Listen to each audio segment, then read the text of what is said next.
नमस्कार विद्यार्थी मित्रों, B semester 4 subject economics for engineers chapter number 2 विद्यार्थी मित्रों इकोनॉमिक्सની નોટ્સ રેડી છે તમારા માટે। જે પણ વિદ્યાર્થી મિત્રોને નોટ્સ જોઈતી હોય એ વોટ્સએપ નંબર પર કોન્ટેક્ટ કરે। નંબર ડિસ્ક્રિપ્શન બોક્સમાં આપેલો છે અને ઝડપથી મટીરિયલ આપ લઈ લેશો જેથી કરીને તમારી એક્ઝામ માટે તમે સારી રીતે પ્રિપરેશન કરી શકો। તો વિદ્યાર્થી મિત્રો હવે સમજીએ આ ક્વેશ્ચનને। Explain cash flow diagram in detail. Cash flow diagram in ડિટેલમાં તમારે એને એક્સપ્લેન કરવાનો છે। 7 માર્ક્સનો લોંગ ક્વેશ્ચન છે વિદ્યાર્થી મિત્રો, એકદમ સિમ્પલ છે, પોઈન્ટ વાઇઝ એક્સપ્લેન કરેલું છે, સરળતાથી તમને સમજાઈ જશે। તો ચાલો સમજીએ। The case flow diagram is the most important and essential element of financial analysis. Financial analysis જે છે, નાણાકીય એનાલિસિસ જે એટલે કે નાણાકીય જે આપણે એનાલિસિસ કરતા હોઈએ, પૃથક્કરણ કરતા હોઈએ, તો એના માટે કેસ ફ્લો ડાયાગ્રામ છે એ ખૂબ જ જરૂરી છે અને મહત્વની બાબત છે।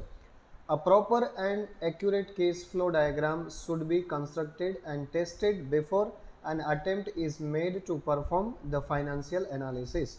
ફાઇનાન્શિયલ એનાલિસિસ જ્યારે કરવામાં આવે કે નાણાકીય પૃથક્કરણ જ્યારે કરવામાં આવે છે ત્યારે યોગ્ય રીતે અને ચોકસાઈપૂર્વક કેસ ફ્લો ડાયાગ્રામ બનાવવો જોઈએ અને એની ચકાસણી કરી લેવી જોઈએ। જ્યારે એ કેસ ફ્લોનો અટેમ્પ્ટ એટલે કે જ્યારે આપણે ફાઇનાન્શિયલ એનાલિસિસ કરીએ ત્યારે એનાથી પહેલાં આ બધી બાબતોની ચકાસણી થઈ જવી જોઈએ।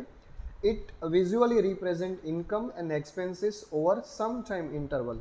કેસ ફ્લો ડાયાગ્રામ છે એ શું રજૂ કરે છે? આવક અને ખર્ચ એ બતાવે છે ક્યારે? ઓવર સમ ટાઈમ ઇન્ટરવલ એટલે કે કેટલાક સમય પછી, સમય બાદ, કેટલાક સમયગાળા બાદ આવક અને ખર્ચ છે એ આપણે કેસ ફ્લો ડાયાગ્રામની મદદથી જોઈ શકીએ છીએ।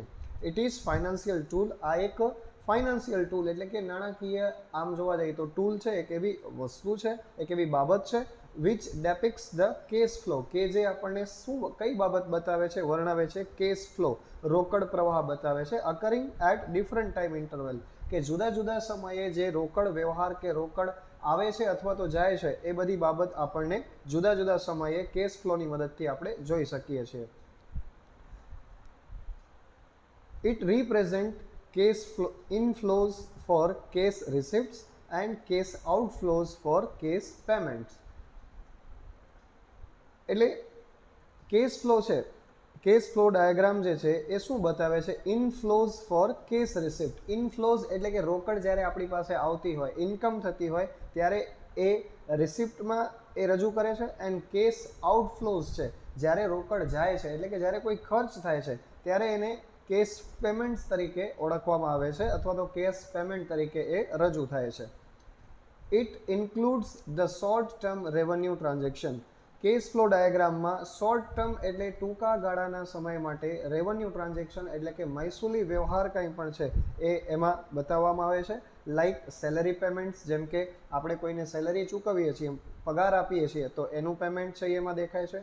And long term capital transaction, અને લાંબા ગાળાનું જે મૂડી રોકાણ છે કે લાંબા ગાળાનો મૂડીનો વ્યવહાર છે એ શેમાં બતાવવામાં આવે છે? લાઇક રીપેમેન્ટ ઓફ ડેપ્ટ, જેમ કે આપણે કોઈ પણ મોટું કોઈ ઉધાર લીધેલી હોય અથવા તો વધુ પડતું આપણે કોઈ પૈસા છે એ લીધેલા હોય તો એનું જ્યારે આપણે રીપેમેન્ટ કરતા હોઈએ, ફરીથી એ ઉછીના લીધેલા પૈસા આપણે ચૂકવતા હોઈએ ત્યારે એ બાબત છે એ કેશ ફ્લો ડાયાગ્રામમાં બતાવવામાં આવે છે। It is used by the management and engineers to represent the given project. હવે કેશ ફ્લો ડાયાગ્રામ છે એ મેનેજમેન્ટ દ્વારા, કોઈ સંચાલન કરતી સંસ્થા હોય એના દ્વારા અથવા તો એન્જિનિયર્સ દ્વારા આમનો ઉપયોગ કરવામાં આવે છે જ્યારે એમને કોઈ પણ પ્રોજેક્ટ આપવામાં આવ્યો હોય ત્યારે। The cash flow diagrams represent the end of year, EOY એનું શોર્ટ ફોર્મ છે, end of year cash flow. હવે કેશ ફ્લો ડાયાગ્રામ્સ છે એ વર્ષના અંતે, એન્ડ ઓફ ધ યર, એનો આખો કેશ ફ્લો જે છે, રોકડ વ્યવહાર જે છે એ બતાવવામાં આવે છે। The nature of cash flow in the engineering project is as under. હવે કેશ ફ્લો છે, જે રોકડ પ્રવાહ છે, એનું સ્વરૂપ કેવું છે, એન્જિનિયરિંગ પ્રોજેક્ટમાં એમનું સ્વરૂપ કેવું છે એ આ રીતે બતાવવામાં આવે છે। શરૂઆતની અંદર ઇનિશિયલ પ્રોજેક્ટ કોસ્ટ એટલે કે શરૂઆતની પ્રોજેક્ટની જે કોસ્ટ છે, કિંમત છે તે, ત્યાર પછી એન્યુઅલ ઓપરેટિંગ કોસ્ટ, વાર્ષિક એને આપણે ચલાવવા માટે જે ખર્ચ થયો હોય તે, and third one periodic major repair cost. Periodic એટલે કે વર્ષ દરમિયાન વચ્ચેના સમયગાળામાં કોઈ એવો મોટો રિપેરિંગ ખર્ચ આવ્યો હોય કે એની કિંમત જે ચૂકવવાની થઈ હોય તે। ત્યાર પછી હવે આ જે ત્રણ બાબત છે, initial project cost, annual operating cost અને પિરિયોડિક મેજર રિપેર કોસ્ટ, એ કેશ આઉટફ્લો કહેવાય, કારણ કે આ બધા ખર્ચ છે એ કેશ આઉટફ્લોમાં આવે અને જે પણ કંઈ ઇન્કમ થાય એ કેશ ઇનફ્લોમાં આવે. તો કેશ ઇનફ્લોમાં કઈ બાબત આવશે? Salvage or resale value of equipment. કોઈ પણ એવા ઇક્વિપમેન્ટ છે, ટૂલ્સ છે, એમને આપણે વેચીએ છીએ તો ત્યારે એની જે રીસેલ વેલ્યુ આવે છે એનો સમાવેશ છે એ કેશ ઇનફ્લોમાં થાય છે. હવે એક એક્ઝામ્પલ આપણે સમજીએ. A company is undertaking an engineering project. કોઈ પણ એક કંપની છે, એની પાસે કોઈ એન્જિનિયરિંગ પ્રોજેક્ટ છે એમના અંડરમાં, તો ત્યારે એમને કઈ રીતે ખર્ચ કરવાનો થતો હોય? The cash flow details are as under. હવે એની જે કેશ ફ્લો ડિટેલ છે, રોકડ વ્યવહારની જે ડિટેલ છે એ આ રીતે છે. ઇનિશિયલ પ્રોજેક્ટ કોસ્ટ 80,000, એનો શરૂઆતનો જે પ્રોજેક્ટ ખર્ચ છે એ 80,000 છે. એસ્ટિમેટેડ પ્રોજેક્ટ લાઈફ, હવે જે પ્રોજેક્ટ છે એ કેટલા વર્ષ દરમિયાન ચાલશે, કેટલા વર્ષ સુધી ચાલશે, તો એની અંદાજિત સમયગાળો છે એ 9 યર્સ, 9 વર્ષનો છે. ત્યાર પછી થર્ડ પોઈન્ટ છે એન્યુઅલ ઓપરેટિંગ કોસ્ટ પર એન્યુમ. દર વર્ષે એના પર ઓપરેટિંગ ખર્ચ કેટલું લાગે છે, ઓપરેટિંગ જે છે એના માટે ખર્ચ કેટલું આવશે, તો 15,000 છે. ત્યાર પછી ફોર્થ પોઈન્ટ છે major repair cost at the end of the year, at the end of the 5th year. 5મા વર્ષના અંતે કોઈ પણ ઓપરેટિંગ, આપણે કોઈ પણ એવા ટૂલ્સ છે કે મશીનરી છે તો એને રિપેર કરાવવા માટેનો જે ખર્ચ છે એ 16,000 છે. અને 5th પોઈન્ટ છે salvage value of the end of the project life is 8,000. Salvage value of the end of the project life, એટલે કે એમાંથી કોઈ પણ એવા ઇક્વિપમેન્ટ છે કે મશીનરી છે જેમને વેચવામાં આવે છે અને એમની જે રીસેલ વેલ્યુ, એમની જે રીસેલ પ્રાઇસ આપણને મળે છે એ છે 8,000 રૂપીસ.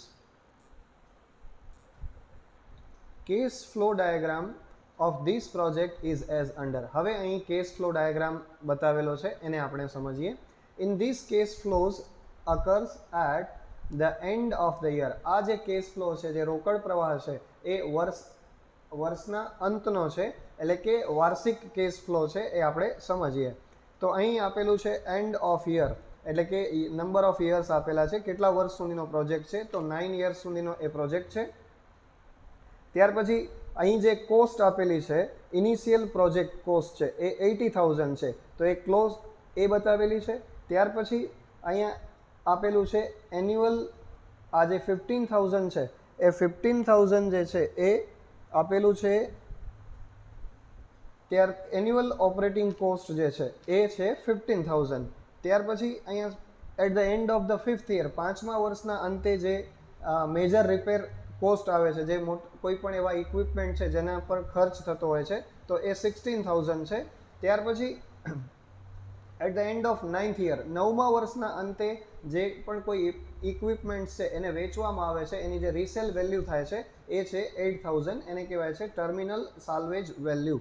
તો વિદ્યાર્થી મિત્રો, આ એક તમારા માટે સિમ્પલ ક્વેશ્ચન છે અને મોસ્ટ ઇમ્પોર્ટન્ટ ક્વેશ્ચન છે, જે તમારા માટે 7 માર્ક્સમાં એક્ઝામમાં પૂછાય એવો ક્વેશ્ચન છે. તો વિદ્યાર્થી મિત્રો, આ ક્વેશ્ચનને સરળતાથી સમજાવવાનો પ્રયત્ન કર્યો છે. તમે 2-3 વખત પ્રિપેર કરશો એટલે આ ક્વેશ્ચન તમને સરળતાથી યાદ રહી જશે. ધન્યવાદ.